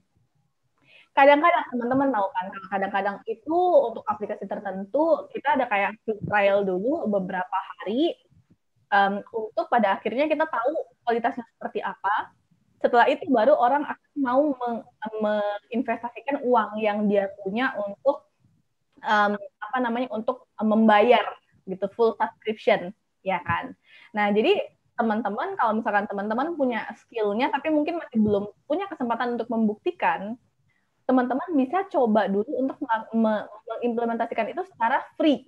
Contoh, orang kandidat graphic designer, mungkin dia masih belum banyak, dia belum punya pengalaman, tapi mungkin dia bisa mulai dulu untuk mencoba menawarkan membuatkan desain untuk para UMKM secara free, atau dia membuatkan video untuk membantu UMKM secara free atau orang tertentu, yang pada akhirnya karena dia bisa dapat exposure. Pertama dia dapat exposure, atau kayak orang-orang jadi notice dengan keberadaan dia. Kedua, dia dapat pengalaman juga gimana caranya untuk berhubungan secara profesional untuk menyediakan jasa desainnya dia. Dan yang terakhir, dari sana juga dia bisa dapat dia bisa dapat kayak portofolio gitu untuk menunjukkan bahwa aku pernah mungkin belum pernah kerja, tapi aku pernah ketika dia interview mungkin dia bisa menjelaskan, iya saya belum pernah kerja, saya fresh graduate, tapi saya pernah melakukan ini gitu. Saya pernah menawarin jasa saya seperti ini dan ada beberapa yang sudah merasakan menggunakan jasa saya yang seperti ini. Kayak gitu. Jadi bisa dengan cara seperti itu sebenarnya. Kalau kita ngomong untuk pekerjaan-pekerjaan, terutama yang di bidang kayak digital gitu ya. Nah, tapi kalau misalnya untuk pekerjaan-pekerjaan lain, misalkan contoh kayak HR. HR itu mungkin kayak teman-teman udah ikut training untuk interview, training untuk tes, psikotes gitu ya. Nah, teman-teman mungkin bisa ikut activity voluntary atau volunteer. Biasanya kan ada kayak aktivitas mass recruitment, mass hiring gitu ya, kayak rekrutmen dalam jumlah besar. Itu biasanya mereka kayak mencari tim juga untuk bisa bergabung untuk melakukan itu. Nah, teman-teman boleh coba join yang seperti itu meskipun kadang-kadang mungkin nggak dibayar. Ya that's how kita kayak something. Memang kan kayak kita ketika seperti itu, ketika interview, itu adalah trust yang something that we need to earn gitu kan, yang perlu kita buktikan.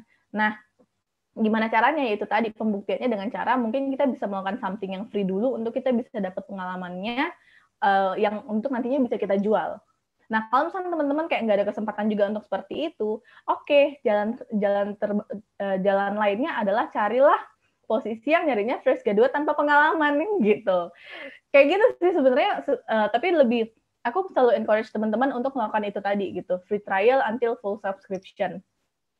Gitu. Jadi coba tawarin dulu cari dulu something yang secara volunteer, yang meskipun nggak dibayar, tapi dari sana kalian dapat sesuatu yang bisa kalian jual nantinya. Kayak gitu. Thank you, Tiara. Semoga jawab.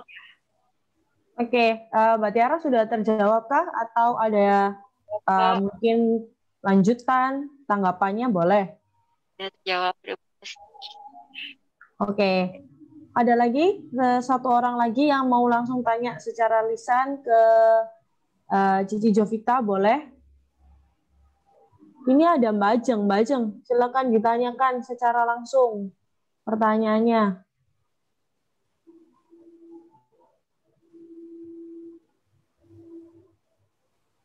Halo? Halo? Oke, kalau gitu aku tanyain aja ya untuk Cijo, ini Mbak Ajeng tadi tanya, mau tanya dari perspektif seorang recruiter gitu ya. Kalau misalkan attitude kan important and critical, betul? Ya, Betul. betul. Saya rasa juga kita agree semua kalau attitude is important. Kita lihat seseorang dari LinkedIn atau udah mungkin menginterview orang yang punya high skill, tapi bad attitude nih, yang membuat kita jadi kayak awkward gitu waktu interview ya. Pinter tapi kadang-kadang sotoy, pinter tapi kadang gimana gitu kan, sering juga. Gimana cara kita react to that? Karena kan kita juga dibutuhkan skill dan attitude-nya, tapi skill option. Jadi gimana nih, Cik? Untuk react ke orang-orang yang pinter atau yang high skill tapi attitude-nya kurang. Jadi untuk react dengan yang seperti itu ya, itu sebenarnya kan berarti tujuan yang orang yang kita cari kan sebenarnya adalah orang yang punya dua-duanya ya, kliennya punya dua-duanya, kliennya butuh yang punya dua-duanya, skill dan attitude gitu. Nah, tapi ketika kita interview orang, itu mungkin dia punya high skill tapi attitude-nya bad gitu. Sebenarnya ya, to be honest, kalau aku sendiri, menurut aku attitude itu adalah something yang udah benar-benar kayak mendasar gitu, yang hanya dia yang bisa punya kesadaran yang pada akhirnya bisa mengubah attitude-nya dia, gitu kan. Nah, ketika aku pernah ketemu dengan kandidat yang seperti ini juga sebenarnya, kayak interview pinter tapi songong gitu pas interview. Nah, ketika interview itu aku aku coba memberikan panggungnya untuk dia gitu. Kenapa aku memberikan panggung untuk dia? Biar dia puas-puasin dulu tuh yang pengen dia keluarin. Setelah dia selesai ngomong, biasanya aku akan maksudnya aku tidak akan banyak bertanya karena aku tahu attitude itu tidak mudah untuk dia ubah. Jadi dari awal kalau misalnya udah soal attitude, aku udah tahu nggak cocok meskipun skillnya oke, dari awal aku nggak bakal lanjut banyak banget untuk ngomong sama dia sebenarnya gitu. Kenapa? Karena udah pasti dari awal udah tahu nih, udah pasti nggak bakal lanjut juga anyway, karena attitude-nya seperti itu. Tapi di akhir, aku biasanya akan ngasih sedikit sentilan dengan cara yang nggak menyinggung sih sebenarnya. Kayak misalkan contoh, aku biasanya akan menjelaskan kondisi di perusahaan ini seperti apa, misalkan gitu ya. Aku akan coba ngasih dia gambaran tentang kalau misalkan dia ada dalam posisi misalkan contoh nih, aku boleh tahu nggak sih dari Mbak Ajeng mungkin attitude seperti apa yang dimaksud bad dalam hal ini gitu. Halo Mbak Ajeng. Mbak Ajengnya lagi nggak proper untuk tanya secara langsung tadi bilangnya. Mungkin boleh di chat aja Mbak Ajeng. Mungkin Mbak Ajeng boleh ini mungkin boleh diceritakan sedikit bad attitude seperti apa sih yang dimaksud Mbak Ajeng? Jadi ini mudah-mudahan kedengeran. Iya, kedengeran kok. Jadi aku tadi bayangin gini, aku interview sometimes gitu. Dari vibe kita aja ngerasa dia attitude kurang gitu, dalam artian cara bicaranya dia ataupun dia mungkin dari postingan di LinkedIn-nya itu bikin kita dalam tanda kutip gitu kan. Kan kalau dari skill memang dia sangat highly skilled gitu. Cuman itu tadi risk yang aku bayangkan atau yang aku maksud adalah ketika kita datang ke klien, sedangkan kan pasti klien ingin yang punya bot ya Mbak Jo, skilled, highly skilled, juga attitude-nya pasti of course gitu. Cuman kayak aku mau dulu nih mementingkannya apakah attitude atau apakah skillnya atau bagaimana, karena aku nggak mau nanti diposisikan di awkward position tadi gitu sih. Kadang aku beberapa kali menemukan hal yang seperti itu, which is aku ngerasa ya oh my god itu bagus nih, very high skill gitu, tapi dari cara dia mempresentasikan dirinya ataupun dan lain-lain itu make me feel like I'm in an awkward position gitu sih Mbak Jo, kurang lebih. I see. Oke. Nah itu by the way kayak relate banget sih Mbak Ajeng. Aku juga kadang-kadang nemu yang kayak gitu. Nah, sebenarnya kalau kita ngomong soal itu ya, tapi kalau Mbak Ajeng sendiri, biasanya sih kalau aku sendiri ya kayak gitu tadi, kayak misalnya ketemu dengan yang seperti itu, aku nggak bakal banyak ngomong sih waktu interview anyway, karena aku tahu aku nggak bakal lanjutin gitu, karena aku meskipun dia ya sayang banget sebenarnya kan, apalagi kayak nyari kandidat yang skillnya bener oke tuh biasanya nggak gampang, apalagi untuk posisi yang middle up. Nah tapi kalau misalkan udah dari attitude-nya dari awal kayak ini orang kayak ternyata gitu banget, aku nggak bakal lanjutin anyway sih gitu. Dan pas ngomong sama dia pun ya udah aku kasih panggung aja, di akhir aku kasih sentilan, oke selesai gitu. Jadi nggak banyak ngomong lah intinya. Gitu. Kayak effortnya sayang apa ya, sia-sia banget gitu. Benar. Karena ada juga klien yang mungkin beberapa klien dalam kutip unik ya, mereka bahkan sampai melihat LinkedIn-nya atau mungkin bahkan cuma dari vibe ketika interview doang gitu kan, bisa mereka kayak kayaknya nggak akan cocok dengan culture kita, sedangkan kita sebagai recruiter mau memaksa bahwa ini highly skilled loh, tapi kita juga tahu bahwa dia ya it's too risky gitu kan. Betul. Iya, kayak gitu. Kadang-kadang kayak misalkan kayak ngomong soal apa ya? Sentilan gitu ya. Kadang-kadang tuh aku nyentilnya contohnya kayak gini, misal let's say kayak tadi dia ketika ngomong yang kayak ya bisa dikatakan kayak songong lah gitu ya. Bahasa kasarnya songong. Nah, aku pernah menemukan kandidat yang seperti ini dan di akhir sesi aku lebih menceritakan oh ya, jadi sebenarnya di posisi ini yang kita cari adalah ya mungkin kurang lebih secara ini mirip seperti Bapak gitu. Kalau kita punya proyek seperti ini dan membutuhkan tim yang seperti ini atau leader yang seperti ini. Nah, dan kadang-kadang kita dihadapkan dengan kondisi di mana tim kita ini butuh sosok yang humble dan bisa ngajarin mereka as a friend, not only as sebagai leader yang memerintahkan mereka gitu. Dan ini yang kita rasakan sekarang dari culture yang dibutuhkan di perusahaan ini dan posisi gitu. Jadi kurang lebih seperti itu sih Pak gambarannya. Nanti untuk selanjutnya nanti akan kita kabarin lagi untuk lanjutannya seperti apa. Jadi at least aku ngasih gambaran ke dia kalau kita tuh butuh orang yang seperti ini gitu. Ya udah kamu ngaca aja. Kamu kayak gini apa enggak? Kayak gitu. Benar. Agree.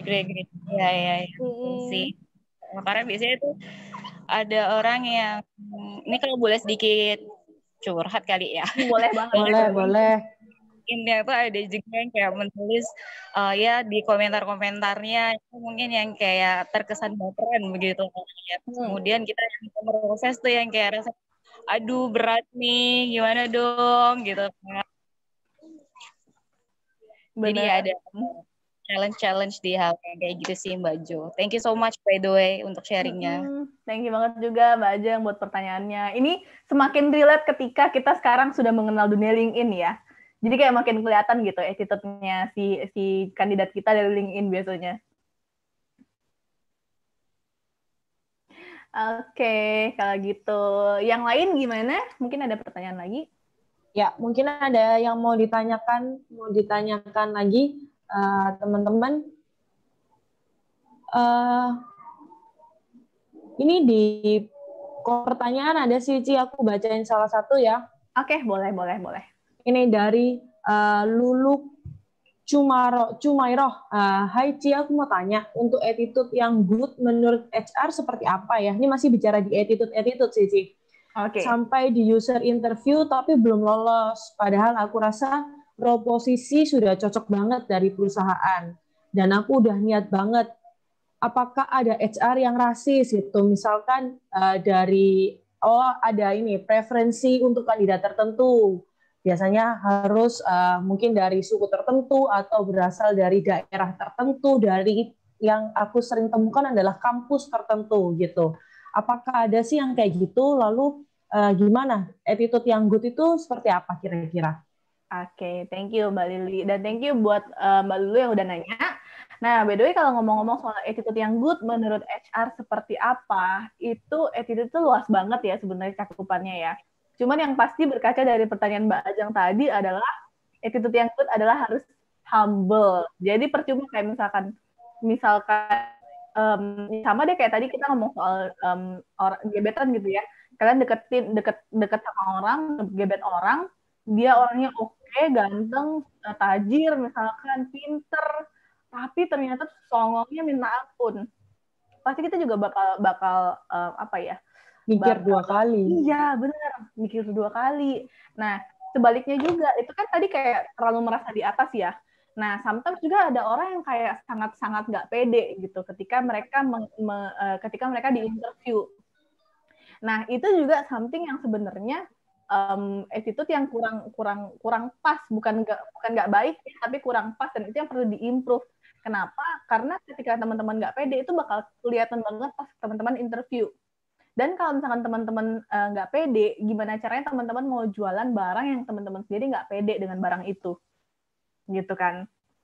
Jadi itu sih, jangan sampai terlalu merasa di atas dan jangan sampai juga terlalu merasa inferior atau di bawah gitu. Karena itu bakal kelihatan dan bakal kalau teman-teman kayak merasa inferior banget ketika kalian mendeliver informasi teman-teman, itu tuh bakal kelihatan sebagai orang yang apa ya, kayak aku sering menemukan kandidat yang bagus, highly skilled sebenarnya, tapi pas interview mereka kayak yakin nggak yakin gitu, yang pada akhirnya kita juga jadi mikir kan, kalau misalkan sampai nanti pas orang ini sudah lolos, dia kerja, dia mungkin punya skill, tapi dia nggak tahu gimana cara untuk memakai skillnya dia gitu. Jadi dia belum tentu bisa sampai ke potensi dia yang lebih baik lagi ke depannya, kecuali dia harus benar-benar diarahin dan selalu di support. Dan itu nggak semua perusahaan bisa menyediakan support yang terus-terusan seperti itu gitu.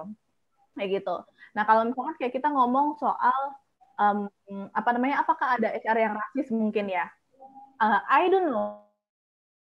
Cuman kemungkinan itu selalu ada sebenarnya, ya kan? Dimanapun itu kemungkinan itu akan selalu ada. Entah itu HR-nya, entah itu perusahaannya, kita nggak pernah tahu gitu. Cuman ya udah, berarti kalau misalkan kita nggak lulus di sana karena HR atau perusahaannya rasis, it means something bigger yang akan ada gitu di luar itu. Kita lagi dijauhkan dalam sesuatu yang tidak cocok dengan kita, anggapannya kayak gitulah, ya kan? Nah, kalau misalnya mau juga interview, bolak-balik interview user tapi belum lolos, berarti ada something yang mungkin perlu di-improve dari skillnya juga jadi gitu. Kayak misalkan tentang kemampuan di bidangnya lain, atau mungkin kalau skillnya ternyata dirasa sudah sesuai kualifikasi, mungkin cara untuk mendelivernya seperti apa gitu, untuk skillnya itu bisa tersampaikan secara utuh ke si user, kayak gitu sih. Itu aja Mbak Lulu, thank you banget buat nanya, semoga menjawab. Kalau misalkan masih ada yang mau ditanyakan, it's okay, boleh dituliskan di kolom chat ya.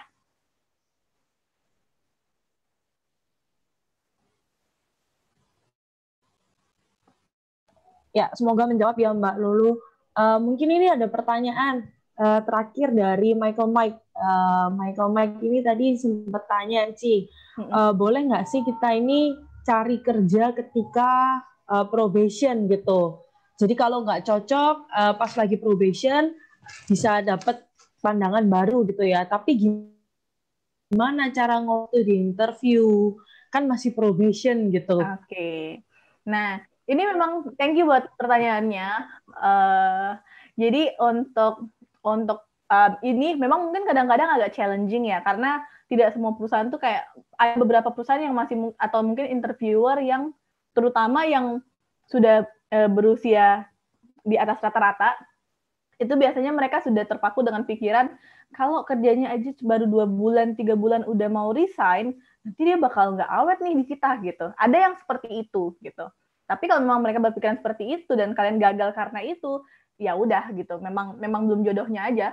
Nah, tapi kalau misalkan teman-teman sendiri, apa yang bisa teman-teman kontrol atau teman-teman lakukan adalah pertama, cari tahu pull and push factor-nya kalian ketika kalian mau apply di perusahaan itu pas kalian masih masa probation. pull factor itu adalah apa yang menarik kalian untuk apply di perusahaan itu atau di posisi itu, gitu. Jadi kenapa sih kalian, misalkan kalian lagi probation di perusahaan A dengan posisi B misalnya ya. Nah, teman-teman pas apply di perusahaan yang kalian tuju ini, itu tuh teman-teman ngomong alasannya apa gitu untuk apply ke perusahaan itu atau untuk apply ke posisi itu yang kalian harus tahu dulu dan kalian harus bisa jelasin rasional nggak alasannya gitu. Kalau misal dan juga kalau kita ngomong soal tadi push factor ya, tadi kan yang pertama pull factor. Jadi apa yang menarik kalian untuk di perusahaan yang kalian tuju atau posisi yang kalian tuju. Push factor itu adalah apa yang mendorong kalian untuk pengen keluar dari perusahaan yang sekarang tempat kalian bekerja. Gitu. Jadi kalian juga harus bisa jelasin push factornya apa sih yang bikin kalian itu pengen cari kerjaan lagi, padahal kalian masih masa probation. Emang ada apa dengan pekerjaan atau perusahaan kalian sekarang? Itu yang teman-teman bisa ceritakan. Nah, ceritakannya ini juga biasanya harus hati-hati. Kenapa? Karena kalau misalkan keseleo atau kepleset, jatuhnya bisa jadi gibahin perusahaan yang sekarang. Kayak gitu. Nah, jadi caranya untuk berhati-hati sebenarnya di sini adalah fokusnya adalah jangan untuk mengungkapkan kejelekan dari perusahaan itu, tapi lebih fokusnya adalah apa yang kalian apa yang bukan cuma kalian harapkan aja ya, tapi apa yang kalian punya dan kondisinya kalian seperti apa yang ada di perusahaan kalian sekarang. Nah, ini kan ada gap nih. Nah, itu yang kalian jelaskan. Gapnya seperti apa? Kayak gitu yang membuat kalian akhirnya, this is not my place. Kayak gitu. Oke, jadi juga harus make sure ya, cara ngomongnya juga harus oke, karena nanti kalau misalkan jadinya gibah, bikin ini juga, insight jelek juga di perusahaan yang akan dimasukin gitu. Yes, betul banget. Oke, pertanyaan terakhir mungkin ya, Ci ya, untuk wrap up webinar kita hari ini, dari Michael lagi, gimana kita tahu atau kita yakin perusahaan yang mau kita apply sesuai dengan apa yang kita butuhkan dan kita harapkan gitu. Karena kadang-kadang waktu interview HR-nya bagus-bagusin company-nya, ternyata pas masuk harapan tidak seindah realita gitu. Jadi gimana, Ci? Oke. Nah, ini tuh sebenarnya kalau kayak dibilang kayak gitu tuh iseng-iseng beruntung juga sebenarnya. Maksudnya nggak semua kita bisa langsung tahu dari awal. Tapi at least we do our part untuk cari tahu gitulah. Nah, cari tahunya seperti apa? Kalau aku sendiri biasanya that's why koneksi itu penting. Jadi cari tahu yang pertama adalah dari social media dulu. Biasanya kan ada kayak kita ngelihat social medianya mereka seperti apa gitu ya dari si company ini. Terus kadang-kadang juga cari tahu tentang dari kayak social media itu kadang-kadang kayak misalnya contoh kita nyebut merek Live at Gojek. Atau punya perusahaan itu adalah Live at Cilibeli. Nah, di sana tuh kayak kelihatan kan kayak aktivitas di perusahaan itu seperti apa, kayak gitu. Kita tahu di situ kadang-kadang, oh berarti perusahaan ini adalah perusahaan yang tepat untuk kita bisa mengembangkan untuk self development karena mereka ngasih kesempatan untuk itu. Kayak gitu kurang lebihnya. Tapi memang apa yang ditampilkan di sosial media tidak selalu sebaik aslinya. Nah, cara yang lebih akurat lagi adalah dari tahu dengan koneksi yang kita punya yang mungkin pernah bekerja di perusahaan itu atau sedang bekerja di perusahaan itu gitu. Jadi ya lebih seperti itu sih sebenarnya. Dan kadang-kadang pun tapi ketika kita nanya dengan orang yang bekerja di perusahaan itu pun kadang-kadang kita juga harus hati-hati karena mungkin secara gambaran besar perusahaannya dia bisa ngasih gambaran gitu ya. Oh, ini perusahaan yang seperti ini culture-nya. Tapi di masing-masing departemen pun kadang juga ada yang beda-beda gitu. Ada yang mungkin secara gambaran besar perusahaannya tidak nyaman, tapi di departemen tertentu itu asik-asik aja gitu. Tapi memang ada departemen tertentu yang jadi kayak kursi panas. Nah, itu juga yang kita perlu hati-hati gitu sih. Jadi lebih ke koneksi. Sosial media yang kedua adalah koneksi gitu. Jadi harus make sure juga research, do your research before applying gitu. Ya, betul. Oke. Aku rasa cukup untuk pertanyaan-pertanyaannya, hopefully menjawab sebagian besar dari teman-teman yang join webinar hari ini.